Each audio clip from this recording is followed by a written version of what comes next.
I don't remember the pain. Just the color of the sky. A pale blue stretched thin like old fabric, frayed at the edges. It felt wrong somehow, like it wasn't the sky I'd known my whole life. Then again, I guess that sky no longer belonged to me. I died. That much I remember. The screeching of tires, the child in the street, and my legs moving on their own. A flash of white. Then nothing. And now, this. The ceiling above me was stone. Cold and cracked. Dust gathering in the corners like forgotten memories. I tried to sit up, but a wave of dizziness swept through me and my breath hitched. Why did everything feel so heavy? I brought a hand to my chest. The skin felt too thin, the bones too close. My heart fluttered like a weak moth trapped in a jar. What happened to my body? I shifted slightly and caught sight of a large mirror across the room, old, cloudy, but still functional. I dragged myself to the edge of the bed and stared. The face that looked back wasn't mine. Pale, gaunt, with sunken gray-blue eyes and long strands of silvery hair draped across narrow shoulders. He looked like he hadn't seen the sun in years. No, I looked like I hadn't. I laughed. Or tried to. It came out more like a croak. For the next hour, I tested my limbs, tried to walk, and failed twice. Whoever this body belonged to before, he was weak, starved, sickly. I collapsed back onto the bed and stared at the wooden beams overhead. Had I been reincarnated? That was the only thing that made sense, as absurd as it sounded. I remembered stories from the old world, light novels and anime where people were reborn in magical realms, given cheats or harems or destinies. But this didn't feel like a story. It felt like I'd been dropped into a life already ending. A knock echoed on the heavy wooden door. "Why, young master? Are you awake?" The voice was unfamiliar, soft, trembling. I struggled upright. Yes. The door creaked open. A boy, maybe 15, peeked inside. He wore a faded servant's coat, sleeves too short for his arms. His eyes lit up when he saw me sitting. "Thank the threats," he whispered. We thought you'd never wake again." He stepped inside carefully, like approaching a ghost. "I'll bring Lord Rowan. He's been waiting." Before I could speak, the boy bowed awkwardly and dashed out. "Lord Rowan?" I thought. I didn't get time to consider it because something shimmered in the corner of my eye. I turned. Thin strands of light floated in the air, delicate, glimmering filaments that curved and twisted gently like wind-blown silk. They were everywhere. Hanging from the ceiling beams, curling through the floorboards, stretching from wall to wall. And no one else seemed to see them. I reached out instinctively toward one near my pillow. The moment my fingers brushed it, something snapped behind my eyes. A vision surged into my mind, not quite memory, not quite dream. A boy. This boy. Alone in this room, coughing blood into a handkerchief. Pale fingers clutching it. His lips moved in silence, but I understood the words. "No one remembers me. Not even the stars." The image shattered. I gasped. My hand trembled. What was that? Was it this body's past? Or the threats? A few minutes later, the door opened again. This time, a young man entered, tall, with chestnut hair and a nervous expression. He wore half armor over simple wool clothes. A long sword was strapped to his back, too large for someone so young. "Why, young lord?" he said, kneeling with awkward formality. "You're awake. Welcome back, Prince Udo." "Prince?" I blinked. "I'm Rowan Aegis, your sworn shield. I've done my best to protect the manor in your absence." His voice cracked at the end. I said nothing, partly because I didn't know what to say, partly because my heart had stopped at that name. Udo. That was my name. Not the name of the boy who died here, but me. From Earth. Did that mean? Was this not just a reincarnation? Had my soul replaced someone who shared my name? Rowan mistook my silence for something else. "I understand it's a lot. The illness took a toll on your memory," the physician said. "But the important thing is you're alive. The estate's in disrepair, but it still stands. You still have allies, my lord." He hesitated. "But I must warn you, there's been news." He handed me a scroll. The seal was broken, a royal crest of some kind. I opened it with trembling fingers. The words were formal. Cold. "By decree of the crown, House Kisaragi is hereby stripped of title and land. Its remaining scion is to be brought to the capital for final judgment." I lowered the scroll slowly. So this body, this life, was already sentenced to die. I looked up at Rowan. His hands were clenched, his jaw tight. "I won't let them take you," he said quietly. "Even if it costs me everything. I made a vow to your father." I didn't remember this father, but I saw something else. Behind Rowan, threats. Dozens of them. One thread glowed faintly, connected from his chest to mine. A thin golden line. Trembling. I reached out, not physically but with something deeper. A kind of instinct. And I felt it. Loyalty. Fear. Hope. I slumped back into the bed. A part of me wanted to scream. Another part just felt numb. I died once already. Lost everything. Now I'd been reborn into a world where I was already hated, already hunted, already alone. Except, maybe not entirely. Rowan was real. That thread was real. And if I could see these threats, touch them, then maybe I could change something. Fix what was broken. Not just in this world but in myself. The door closed softly as Rowan stepped out to prepare food. I stared at the ceiling. Threads danced quietly above me. And I whispered, if this is my second life, then I'll live it right. The manor was dying. That was the first thing I noticed when I managed to walk again, not with strength but with will. My steps were unsteady, knees trembling beneath the weight of my borrowed life. But I walked anyway. I had to see it. The place I now called home. The halls stretched long and cold, empty of warmth or voices. Dust clung to the corners like forgotten memories. Paintings once meant to impress had faded to muted ghosts of color. Portraits of nobles stared at me through cracked glass, their names unknown, perhaps even to themselves. The chandeliers didn't shine. No firewood crackled in the hearth. Only silence. And yet, between that silence, I heard it, a soft hum. Not a sound exactly but a sensation, like something thrumming beneath my skin. The threads. They drifted through the manor like veins, pale and pulsing. Some ran along the beams, others curled through the floor. Many were broken, frayed at the edges or snapped entirely. They shimmered faintly, then vanished when I blinked. No one else seemed to see them. But I did. And I was starting to think. I always had. Rowan caught up to me halfway down the main corridor. You should rest, he said gently, catching my arm as I stumbled. I've rested enough, I muttered. He didn't argue, only adjusted his pace to match mine. We passed the dining hall. Empty. A single long table stretched under a dusty canopy, untouched for weeks. Months maybe.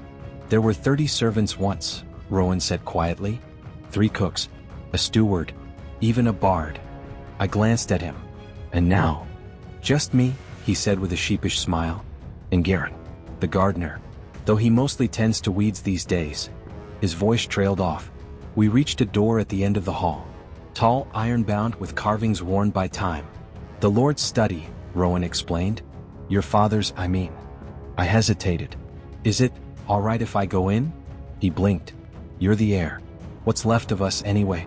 If anyone has the right, it's you. The door creaked open on rusty hinges. The study was smaller than I expected. Cozy in a way. Books lined the walls, old tomes with faded bindings and names like the 9 Laws of Weaving and the Arcane Loom, Theory and Practice. A large desk dominated the center. Papers scattered across it, most yellowed or curling at the edges. A map of the kingdom hung behind it, pinned with small brass nails, but many parts had been torn away or blackened with ink. But more than the mess, it was the threadwork I noticed first. Here the threads were dense, like cobwebs woven into walls, and almost all of them were broken. Your father, Rowan said softly, stepping inside, was one of the last recognized thread weavers in this region. He served in the Southern War. I nodded slowly, absorbing that. What happened to him? He disappeared. 2 years ago. Disappeared? Went to the capital. Returned for one night. Left again. Rowan frowned. Never said where. Never wrote. Then the letters came. He didn't need to finish. I already knew how the rest went. A noble house left without a leader. The crown claiming treason. A political execution in all but name. And now I was the loose end they intended to cut. I drifted toward the desk. Papers, sketches, fragments of something deeper. Equations paired with drawings of threads. Diagrams of magic circles. Names of nobles, circled, crossed out, underlined in red. And one note written in hurried ink. The threads are unraveling. It begins at the tether point. Lysaria is cracking. Tether point? What was that? I traced a finger over the words, and felt the ink burn faintly beneath my skin. Not hot, not painful but alive. As if the very act of reading them had stirred something. A single thread near the ceiling vibrated. I turned slowly toward Rowan. There's something here, I said quietly. His eyes flicked around. I don't see anything. I do. I stepped closer to the wall where the threads pulsed thicker, almost like vines around a hidden door. And there, behind a faded tapestry, I saw it. A shimmer. An outline. "Help me with this," I said. Together we pulled the tapestry down. Behind it, stone. But old stone. Outlined faintly with chalky runes and threads. Woven in a pattern that pulsed gently, almost like a heartbeat. I reached out. The threads parted like mist. And the wall opened. A hidden chamber. Small. No larger than a closet. Inside, a single pedestal. And resting atop it, a spool of silver thread. Perfect. Unbroken. Glowing faintly in the dark. "What is that?" Rowan whispered. "I don't know," I said. But even as I spoke, something within me responded. A pulse. A resonance. It wasn't just a thread. It was mine. And I had no idea what to do with it.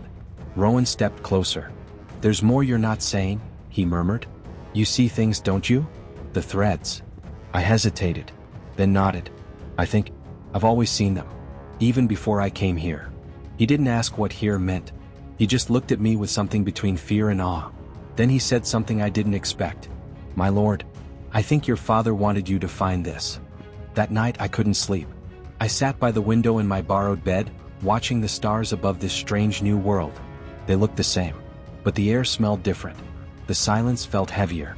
And the threads sang. A low, quiet hum in the back of my mind. I didn't know what kind of power I had. Or what danger I was in. But for the first time, I wasn't running from it. I whispered into the darkness. "If fate is broken, then I'll fix it." There's a strange kind of silence that comes after discovery. Not peace. Not clarity. More like the moment after a string snaps on an instrument, when the music stops but the tension still lingers in the air. That's how it felt the next morning. Like the house was holding its breath. Rowan met me in the training yard. You could call it that. Half of the paving stones were cracked, weeds curling through the gaps like little green rebellions. A rusted training dummy leaned sideways near the gate, its straw stuffing half spilled and rotting. Rowan held 2 wooden swords. "You'll need to learn," he said, offering one. "Even if you never fight, knowing how to stand, how to move, it matters." I took it. It felt heavier than I expected. Like this world hadn't quite accepted me yet. He started slow. Movements, not combat. Stance. Balance. Guard. Step. I mimicked what I could. My body was clumsy, too light in some places, too weak in others. Every muscle ached after 10 minutes. After 20, I collapsed in the dirt, panting. Rowan handed me water, then sat beside me, sword across his lap. He didn't say anything for a while. Just stared at the wind moving through the grass. Then finally, "My father said something once. That even kings should learn to fall." I glanced at him. He said it's better to fall learning than to fall pretending. I didn't know how to respond to that, so I just nodded. Later that afternoon I returned to the study. The hidden chamber was still there. Still pulsing faintly with magic only I seemed to feel. The silver thread on the pedestal sat untouched, calling to me. I reached for it. The moment my fingers brushed the spool, a whisper bloomed in my ears. Not a voice. Not quite. More like a feeling translated into words. "Thread weaving begins with intention." I flinched, pulled my hand back. No one was in the room. No sound, no wind. Just the presence of something old. I tried again. This time I closed my eyes. Let the thread settle into my palm. It was warm. Not metal warm. Living warm. Like holding someone's hand. Everything is made of threads. Magic. Memory. Time. Will. Images flooded my mind. Not visions exactly, more like impressions. A man drawing lines in the air. A child braiding colors into a circle. A battlefield stitched together by light and fury. And at the center of it all, a loom. Massive. Turning slowly in the dark. I gasped and staggered back. The spool fell to the floor but didn't roll. Instead, the threads unspooled into the air, drifting like smoke, forming tiny arcs and loops around me. Lines connected objects in the room. The desk. The walls. The books. Even me. Some threads were taut. Some were frayed. And some were broken. I reached for one at random, a frayed gold strand curling between an old quill and the shattered glass of the ink bottle beside it. The moment I touched it, flash. I was in a memory. Not mine. A man hunched over the desk, my supposed father. Younger than I'd seen him in portraits. He gripped the quill in one hand and a trembling letter in the other. "Forgive me," he whispered to no one. Then he snapped the quill in two, tossed it aside, and pressed the seal to the letter. The image shattered. I staggered back again, breath ragged.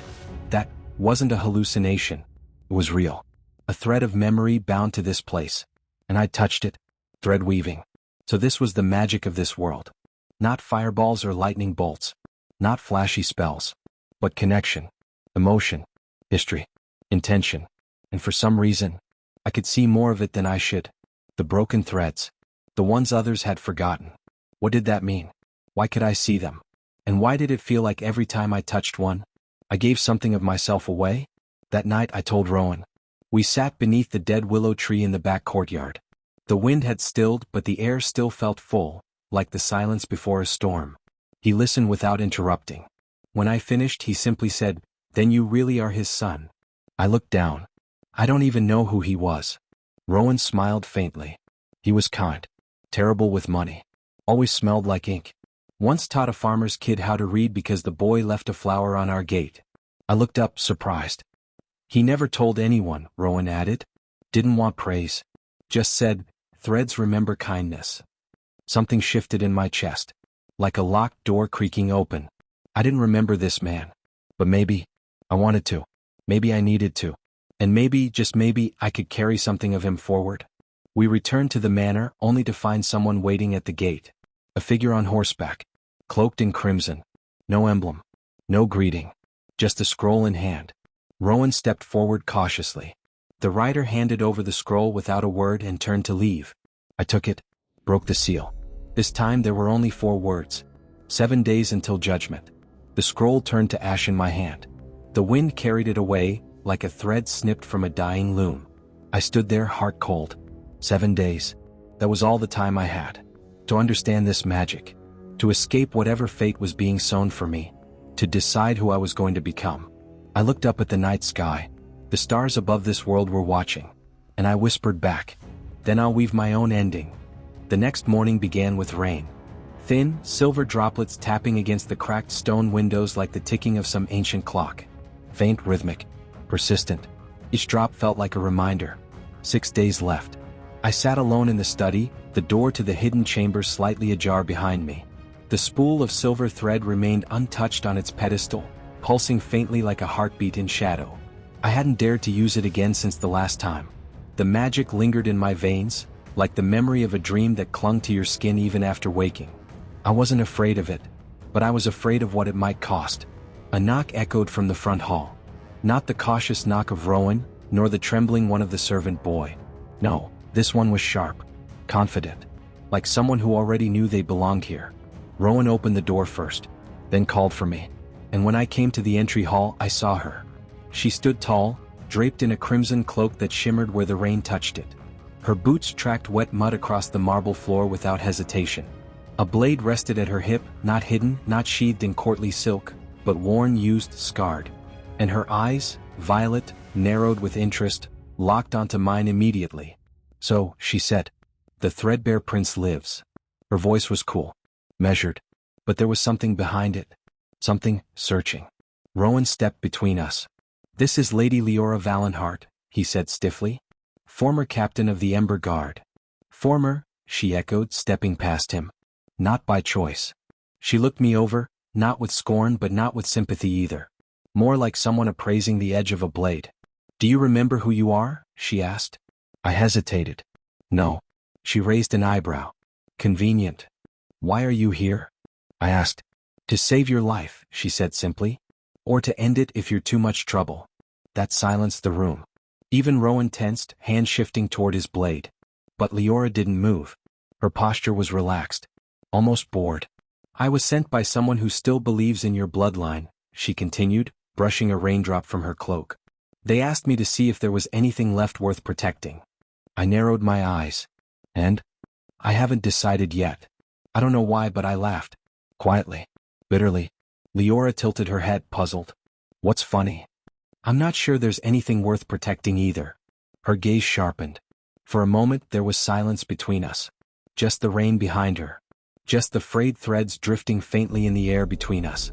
Then she said, "That's a terrible answer." She stayed the night anyway. Not by invitation, more by silent agreement. We had no guards, no banners, no allies. And she brought food. That was enough. We ate in the hollow dining hall. Leora sat with one boot on the table, chewing dried meat while Rowan picked nervously at stew he tried to cook himself. I sat in silence. Thread weaving, Leora said after a while, is dead. I looked up. She stared at the hearth. It's a lost art. Banned in parts of the kingdom. Too dangerous, too unpredictable. Too easy to twist. Most think it's all gone now. She looked at me. But you can do it. I didn't deny it. Good, she said, wiping her hands. Then you have a chance. She leaned forward. The capital has already decided your fate. The decree isn't just political, it's personal. Someone wants your name erased. Why? Leora smiled faintly. Because your father saw something. Something no one else did. And you carry that threat now. She reached into her cloak and tossed something onto the table. A torn seal. The crest of House Kisaragi, burned at the edges. A rider left this outside my camp, she said. The message was clear. Stay away. Let him die. Rowan's eyes widened. Then why come? Leora shrugged. I don't like being told what to do. That night I stood alone in the garden. The rain had stopped, but the air still smelled like wet stone and soil. The willow tree trembled faintly, leaves whispering to no one. Above me the stars blinked behind thin clouds. And around me, the threads shimmered. Quiet.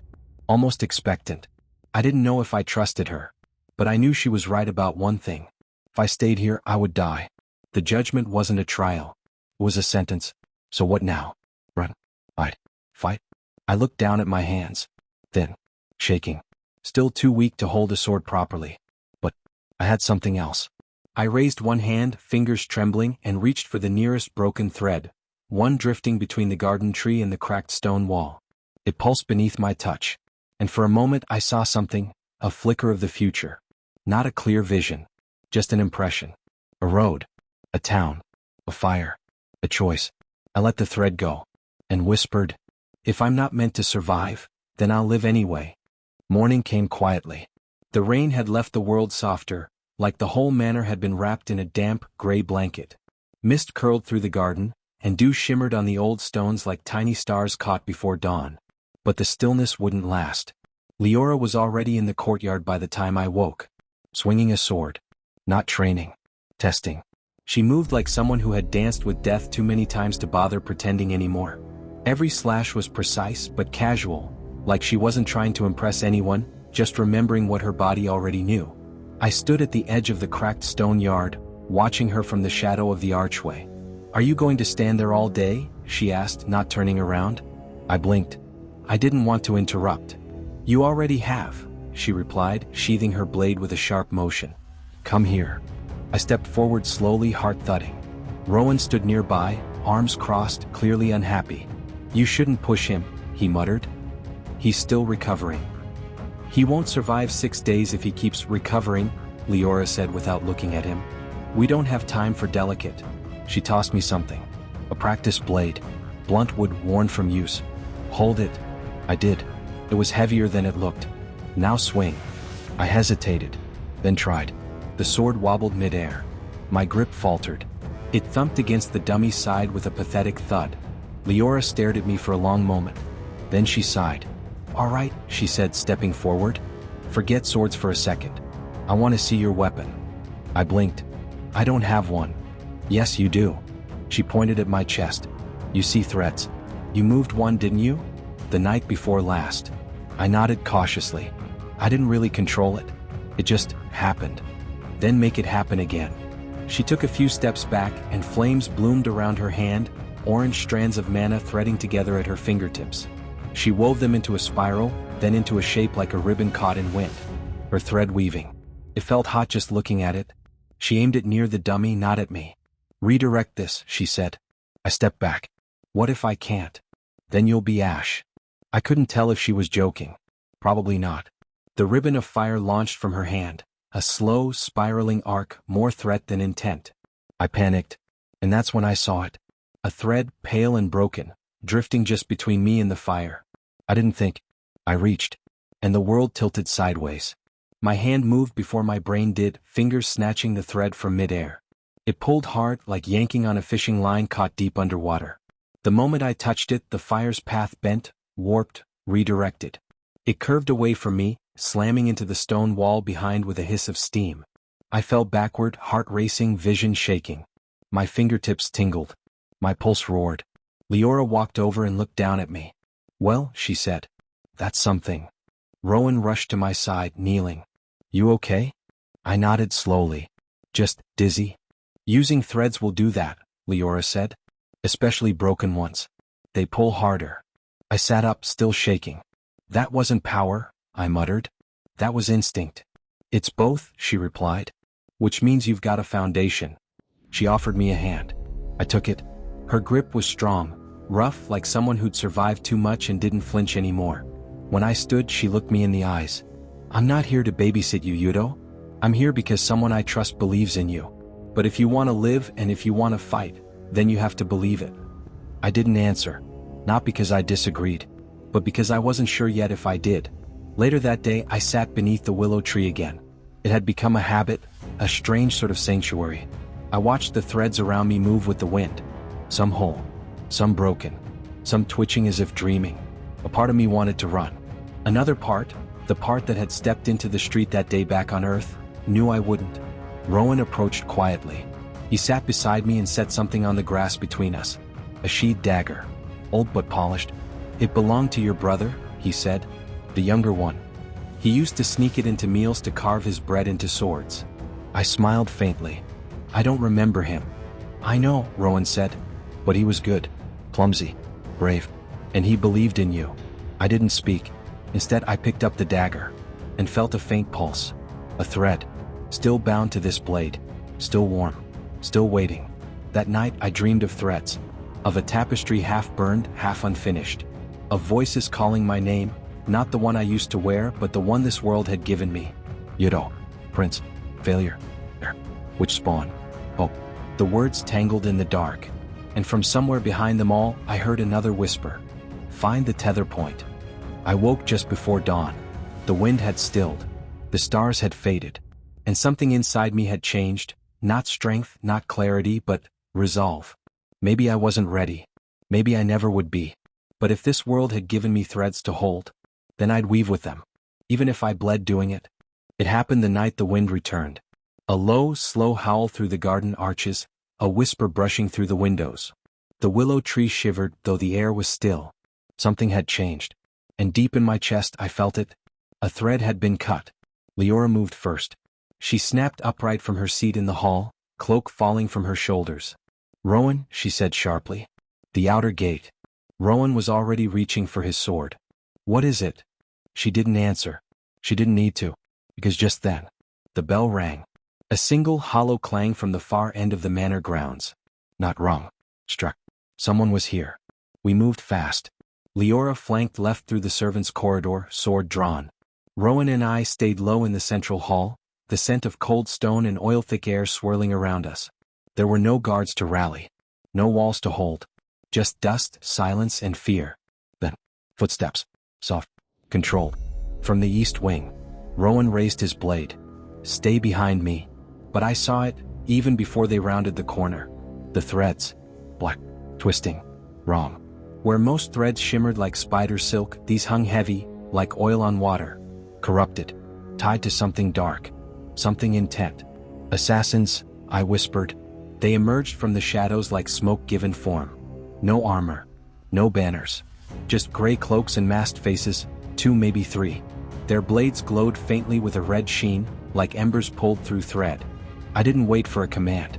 I grabbed Rowan's sleeve and yanked him sideways, just as a bolt of flame shattered the wood where we'd been standing. A magical thread attack. Silent, clean. Meant to kill before we knew we were hunted. Rowan surged forward, blade clashing against the first assassin. Steel on steel. Fast. Brutal. But I couldn't follow it, because in that moment I saw something else. A thread. Faint. Fractured. Leading from the ceiling to the attacker's blade. It pulsed with tension as if waiting to strike. I didn't think. I reached for it. And pulled. The assassin's arm twisted mid-swing, blade jerking sideways, striking the wall with a screech of sparks. Rowan seized the opening and landed a blow, shallow but enough to stagger him. The other assassin turned toward me, hand outstretched, threads forming in the air. Burning red. My breath caught. But before he could cast, boom. A wave of fire erupted down the corridor from the left. Leora. Her cloak trailed behind her like smoke, her blade now half-coated in flame thread. "Move," she barked, eyes locked on the two figures. They turned, one wounded, the other shielding their face, and vanished, like shadows pulling back into the night. Silence followed. My heart thundered. Rowan collapsed to one knee, panting, blood trailing from his shoulder. Leora stepped over the scorch marks and looked at me. "You redirected his blade." I nodded slowly. Her expression didn't change, but her voice softened, barely. "Well done. We didn't sleep that night." "Not really." Rowan's wound wasn't deep, but it bled too much. I helped bandage it, fingers trembling from adrenaline. Leora kept watch at the upper balcony, her blade resting across her knees. No more attackers came. But the threats never stopped moving. Later I sat alone in the study. The silver spool still glowed softly in its chamber, untouched. I reached for it but didn't lift it. Not yet. Instead I watched the threats, and asked myself a question I hadn't dared until now. Who sent them? And more than that, why didn't they finish it? That's when I noticed something strange. In the air above the desk, among the glowing lines, was a new thread. Black. Barely visible. Not broken. Not frayed. Just watching. A single strand stretching out the window into the dark. Somewhere out there, someone had woven it. Someone was waiting. Someone who knew I wasn't dead. Yet. I stood and whispered into the still air. If you're watching, then listen well. I'm not the boy I used to be. And I'm not dying quietly. We left before dawn. No fire. No farewell. Just the creak of leather straps, the snap of saddle cords, and the cold breath of morning as we rode into the mist. Rowan said nothing. Leora said less. And I simply watched the threads. They stretched from every tree branch, every wheel track, every gust of wind, pale and shifting, like strands of light woven into the world. Some were steady. Others fluttered as if unsure where they belonged. And behind us, black threads still followed. Thin. Watching. Distant. Whoever sent the assassins hadn't stopped hunting. They were simply waiting for us to move. Which meant they wanted something more than my death. They wanted the journey. By noon, the forest broke into a low field, tall grass rippling in the breeze, dotted with lonely stones and the occasional half-buried ruin. "We're heading for Hollow Rest," Leora said finally. "An old border town near the western ridge. Forgotten by most." Rowan adjusted his bandage. "Do they still have a weaver guild there?" "Sort of. The guild hall collapsed last winter. But there's a healer. And a contact." "Yours?" I asked. She nodded. "An old war mage. Trustworthy. Mostly." I gave her a look. She smirked faintly. "Only tried to kill me once." We traveled in silence for a while. The wind carried the scent of dried grass and damp stone. Birds called distantly, though I couldn't see any. Everything felt muted, like the world was waiting for something. Then, after miles of nothing, I saw it. A single thread. Not pale, not frayed. Gold. It drifted in the air above the road, faint but unmistakable, curving westward through the grass like a ribbon caught in sunlight. None of the others noticed. "Wait," I said. They pulled their horses to a stop. I dismounted and walked toward it, hand raised. As I reached for the thread, the world shifted. A flash, not of light but of memory. Or prophecy. A field. Burning. A town in ash. A scream. My name, not shouted but begged. A hand reaching for me through smoke. Leora, injured. Rowan, unconscious. And in the distance, a figure wrapped in threads too dense to see through. Watching. Waiting. I gasped and fell to my knees. The vision vanished. The thread drifted away, dissolving into mist. Leora was beside me in seconds. "What did you see?" I couldn't speak for a moment.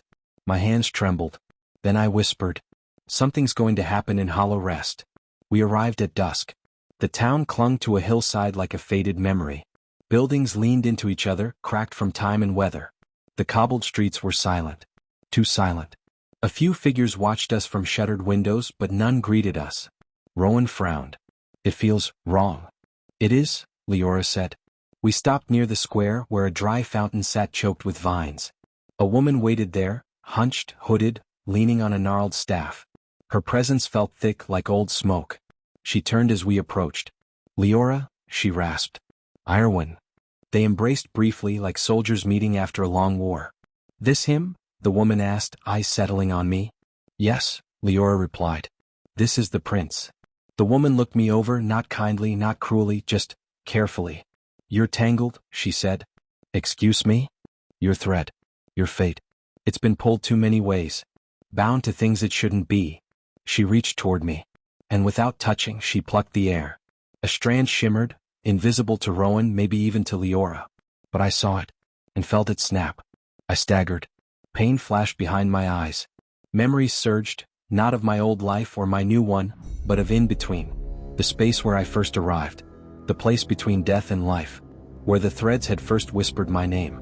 Irwin stepped back. "I've cut one of the false fates," she said. "But there are more." Later that night, we gathered in the back room of a burned-out tavern Irwin had claimed as her home. The hearth was cold. The windows barred. But it felt safer than anywhere we'd been in days. Rowan slept in the corner, sword at his side. Leora sharpened her blade slowly, eyes distant. Irwin brewed something in a cracked kettle. It smelled like herbs and fire. I sat at the table and stared at my hands. Thin. Well, not strong. But now, tingling with something deeper. With threads. "You're a weaver unlike any I've met," Irwin said suddenly. "You don't just see fate. You see the broken paths." I nodded. "I think they want me to fix them." "Be careful," she said. "Why?" "Because some things are broken for a reason." Outside, the wind shifted. The threads in the air began to tremble. And far, far away, a black one twitched. Pulled tight. Waiting. Hollow rest didn't smell like death. It smelled like nothing. No fresh bread. No smoke from hearths. No damp soil or sun-warmed stone. Just air, dry and still like the breath of a room long sealed. Even the flowers near the old shrine had withered into pale husks. When I touched one, its petals crumbled like ash. Something was wrong here. Not just the people. Not just the place. The threads. They were silent. I saw them, of course. Drifting through the streets, curling between window shutters and hanging above rooftops. But they didn't move. Didn't shimmer. They just hung there. Like they were waiting for something that would never come. Rowan called it thread blight. "A few towns showed signs last year," he explained as we passed through the empty square. "No cause. No cure. Just stillness. And then collapse." I touched a thread above a cracked doorframe. It didn't respond. Even broken threads usually twitched when I reached for them, like they remembered being part of something. This one felt dead. We met only 3 villagers that day. An old woman in the bakery who stared past us like we weren't real. A young boy sitting in the mud, whispering to a rock. And a man with a pale mark over one eye who muttered, "The loom has stopped turning," before slamming the door in our faces. Irwin said little. Only watched. And frowned. Leora grew tense as we walked. Her grip on her sword grew tighter. Her eyes flicked toward every alley, every rooftop. "They're not just sick," she said softly. "They've been thread-wounded." "What does that mean?" I asked. "It means something has touched their fates, and broken them beyond repair." That night, we stayed in the ruins of the chapel. The roof had collapsed long ago, but the stone walls still stood, wrapped in ivy and dust. I sat near the altar, trying to meditate. Irwin had taught me a breathing technique. Draw in the weave, listen for the pulse, release.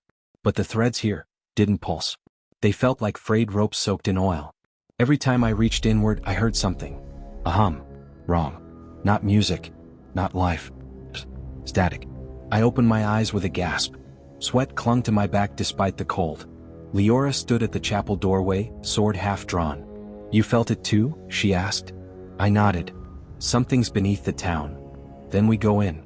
Rowan and Irwin joined us as we followed the trembling threads to an old well at the town's edge. Its stone was cracked. Dry. But the moment I looked down, I saw it. A spiral of threads, black and gold, twisting into the earth like a coiled snake. Whatever was down there, it was the cause. Or at least a piece of it. Irwin placed a hand over the well's mouth and whispered an incantation. The air around us shifted, cold, sharp, like the edge of broken glass. "It's sealed," she said. "But the seal's failing."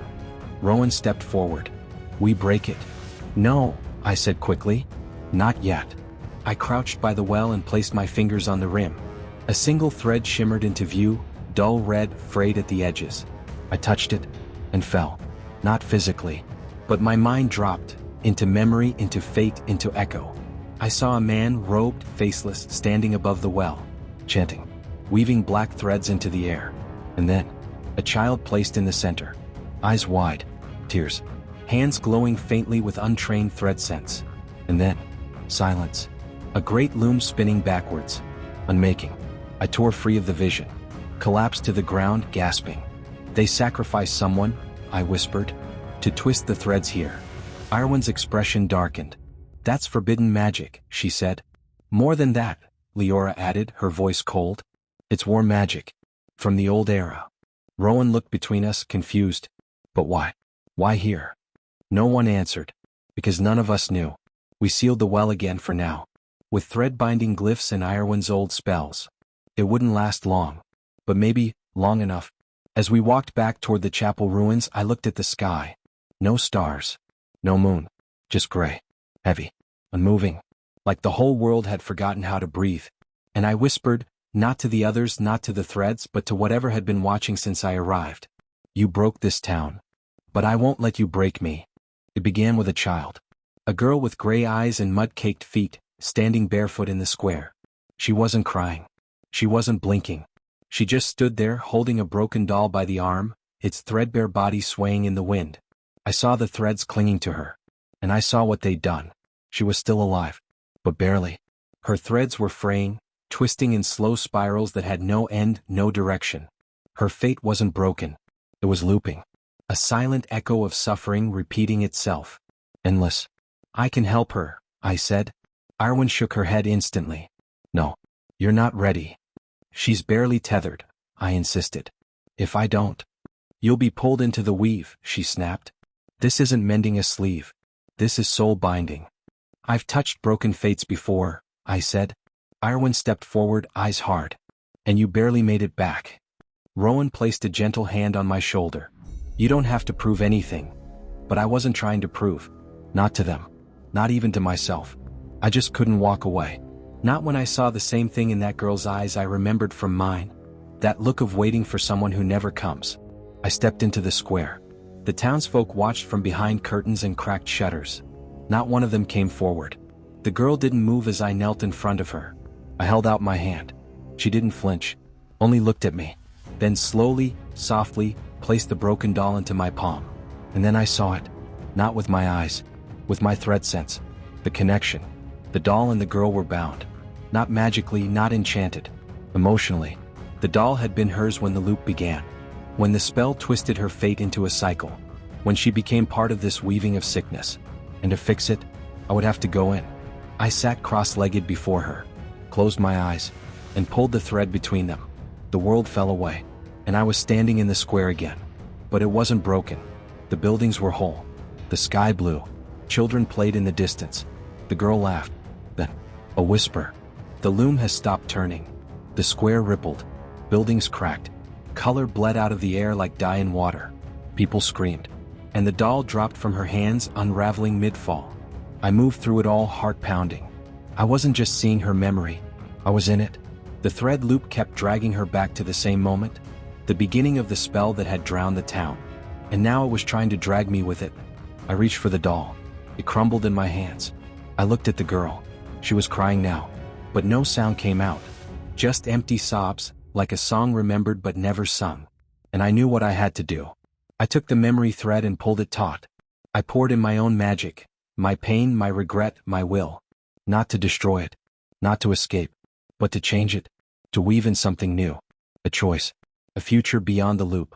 The thread pulsed once, twice, then snapped. But not in a way that broke, in a way that released. I gasped and fell backward into the real world. Irwin caught me just before I hit the stone. My vision swam. The air tasted like dust. But the girl, she blinked, looked around, and smiled. A small, trembling smile. She was awake. Leora exhaled slowly. Rowan let out a quiet cheer. But I couldn't move. The cost of it surged through me like static. Like the thread I'd used had pulled something else from inside me. Something deep. Something fraying. That night I didn't sleep. The silver thread in my pack pulsed like a heartbeat in the dark. I stared at it. Wondered how many more loops I could break before I unraveled myself. And whispered into the silence. Just a little longer. Let me hold on a little longer. The fountain was dry.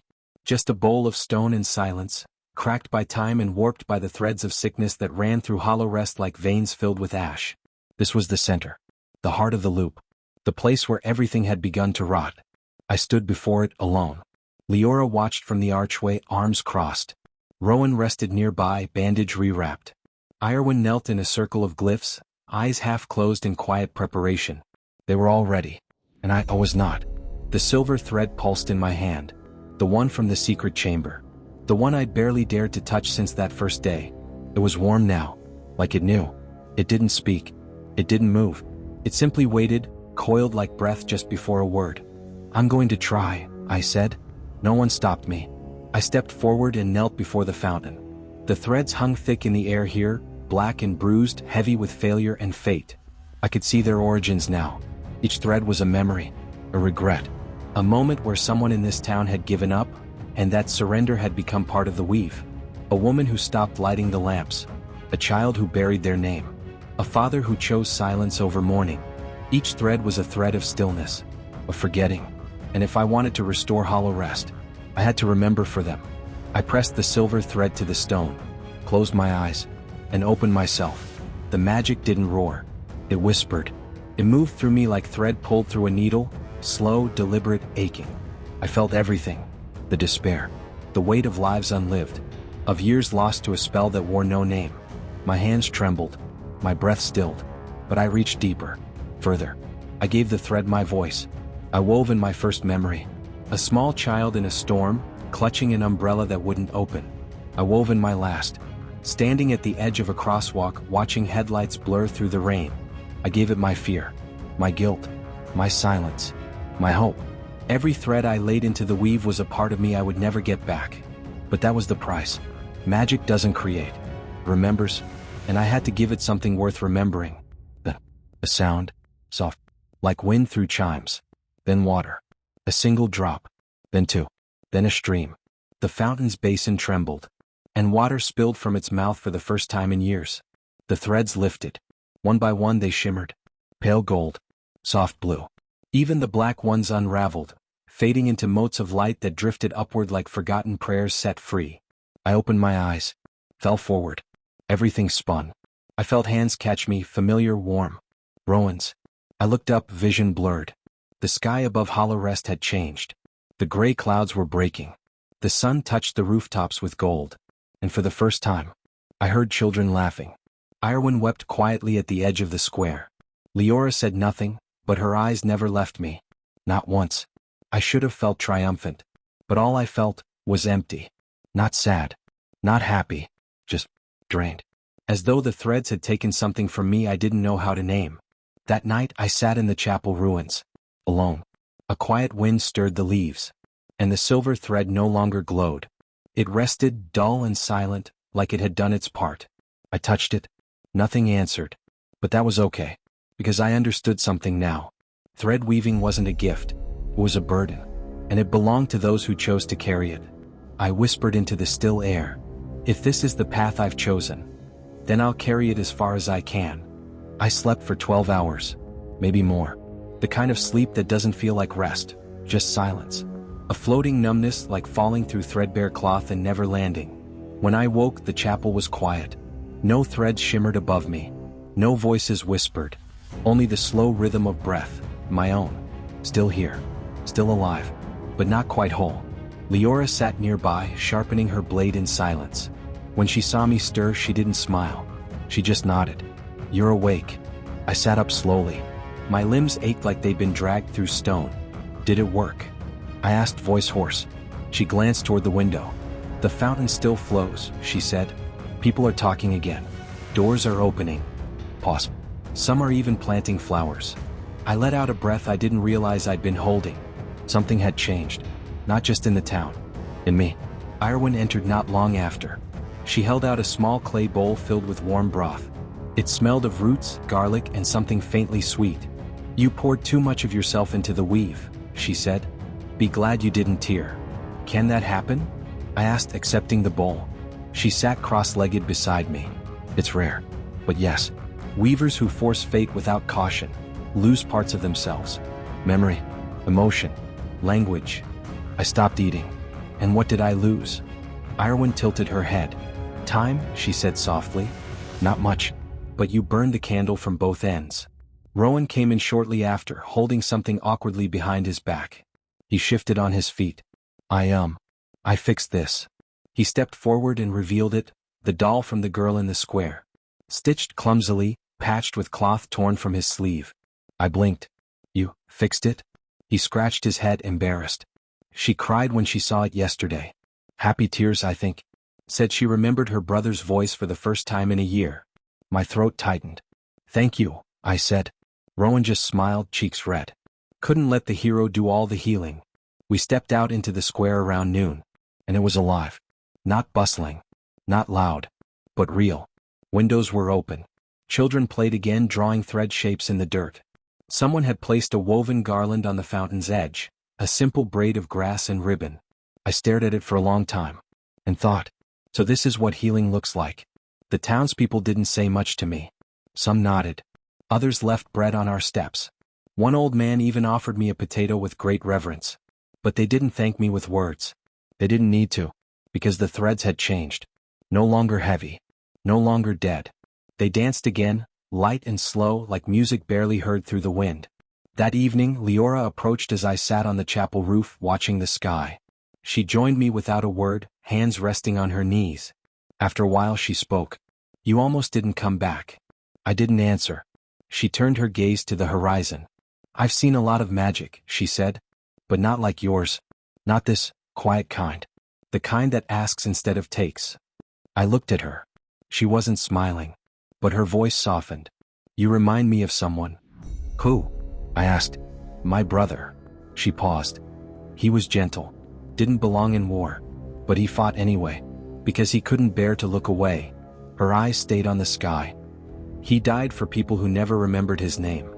Silence stretched between us. Then I said, do you think I'll die for people who forget me too? Leora closed her eyes. And for once she didn't give me a clever answer. Just sat beside me. And let the wind carry whatever words we didn't say. Later that night I sat alone in the study. The silver thread, once radiant, now shimmered faintly. Familiar. Changed. It pulsed when I touched it. Not bright. Not demanding. Just warm. Like it trusted me. And in that moment I made a quiet promise. I won't use you carelessly. And I won't let myself vanish.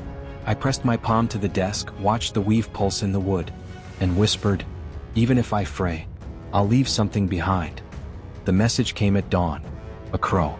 Black-feathered, eyes silver-threaded, gliding silently through the gray sky. It dropped the scroll at the chapel threshold and vanished without a sound. I stared at it for a long time. The seal was royal, wax-red, sharp-edged, unbroken. I didn't want to open it, not because I feared what it said, but because I already knew. Leora read it aloud anyway.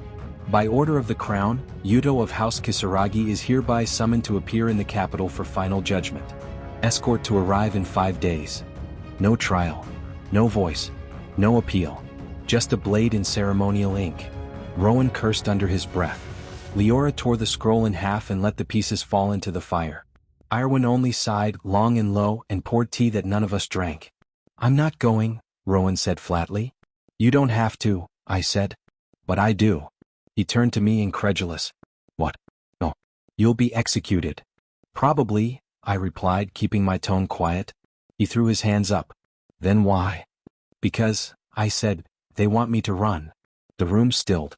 Even the fire crackled more softly. Leora spoke first. If they wanted you dead, they'd have sent another assassin. They did, I said. But they sent him too early. And too quietly. I looked at the fire. They're afraid of what I might become. So they want to kill a story before it starts. Leora watched me carefully. You're thinking like a weaver. Not yet, I said. But I'm learning. We left Hollow Rest the next day. Quietly. No ceremony. No one begged us to stay. But they watched. And the threads in the air shimmered with something I hadn't felt before. Not sadness. Not fear. Gratitude. And hope. A thin golden weave trailing from window to fountain to alley to sky, stitched gently through the town's fate like a new seam in an old cloak. I didn't do it alone. But I'd been the needle. And sometimes that was enough. Arwen gave me a parting gift. A folded piece of parchment wrapped in black thread. What is it? I asked. Your father's notes, she said. Copied from the forbidden archives. He was following something old. Something dangerous. She hesitated. If you choose the capital, you'll need to finish his pattern. Leora rode beside me as we left. Rowan trailed behind, grumbling about broken saddles and hard bread. The path forward was narrow, winding through the low mountains west of Hollow Rest, toward the shattered borderlands and the war roads beyond. But I didn't feel lost. Not this time. Because the threads were clear. And they were pulling me toward something bigger. That night, I sat beneath a broken archway and watched the stars. They looked different now. Not brighter, but closer. Like they were listening. And I whispered to them, I don't know what I'll become. But I'll keep weaving until I find out. The borderlands smelled like ash. Not smoke, not fire, but ash. Dry. Heavy. The kind that clings to your tongue and makes your shadow feel heavier. The earth here was cracked and brittle, stitched with weeds and old bones. Trees grew sideways, their bark gray and brittle like the skin of forgotten gods. And through it all the threads writhed. We had been riding for 3 days. The mountains behind us. Hollow Rest far beyond. Ahead, only burned villages, abandoned guard posts, and the long-dead scar of an old battlefield. Rowan called it the Ash Road. A place where 2 armies clashed decades ago, and both sides lost. Nothing's grown here since, he muttered, adjusting his grip on the reins. Not even weeds that want to live. The threads proved him right. They didn't float. They drifted. Slack. Unanchored. As if the fates tied to this land had burned away long ago, leaving only residue. I reached for one as we passed a blackened tree. It snapped instantly. Like brittle glass. Even the broken ones here didn't hold memory. Only silence. Leora kept riding ahead, hand near her blade. She hadn't spoken much since we left. Her eyes were different out here, sharper. Not paranoid, but focused, like she knew something was waiting just outside the frame of the world. And maybe she was right. Because that night, the threads began to hum. We made camp beneath the shell of a ruined bell tower, the bell itself long gone, the metal melted into slag. Rowan cooked something over a small flame. He said it was stew. I wasn't sure it deserved the name. But I ate anyway. Afterward, I sat beneath the tower and reached out. The threads were strange here. Not broken. Not whole. Fused. Several lines twisted into each other unnaturally, like someone had tried to stitch memories together that didn't belong. I followed one with my mind. And saw. A soldier standing in the dark, blade drawn, breathing heavily. Another voice, female, calling from beyond the smoke. Brother. They've breached the ridge. He turns. Runs. Stops. Because something in the smoke is watching him. And then. The thread snaps. I gasped. Pulled my hand back. Leora was there. Watching. You saw it too? I asked. She nodded. Twice now. Once yesterday, once an hour ago. Memories? She shook her head. No. Remnants. There was a word in her voice I hadn't heard before. Fear. Something's using the battlefield, she said. Not just feeding on it. Rebuilding from it. What kind of magic does that? She didn't answer for a long time. Then she said. The kind that doesn't believe in death. That night, Rowan took first watch. Leora rested under a cloak, back to the fire. I lay staring at the sky, unable to sleep. The threads overhead were faint tonight, just a few lines like cracks in the sky itself. But they pulsed slowly, like a distant heartbeat. And I couldn't stop thinking about what Leora said. Magic that doesn't believe in death. What would that even look like? A thread that never ends? A fate that rewrites itself? Was that what the corrupted weavers were chasing? Was that what I was becoming?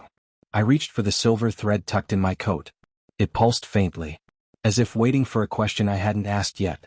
So I whispered, how far can a thread stretch, before it snaps? The wind didn't answer, but the fire cracked softly, and somewhere far beyond the hills, a loom turned, slow, deliberate, and wrong. The village had no name, not anymore.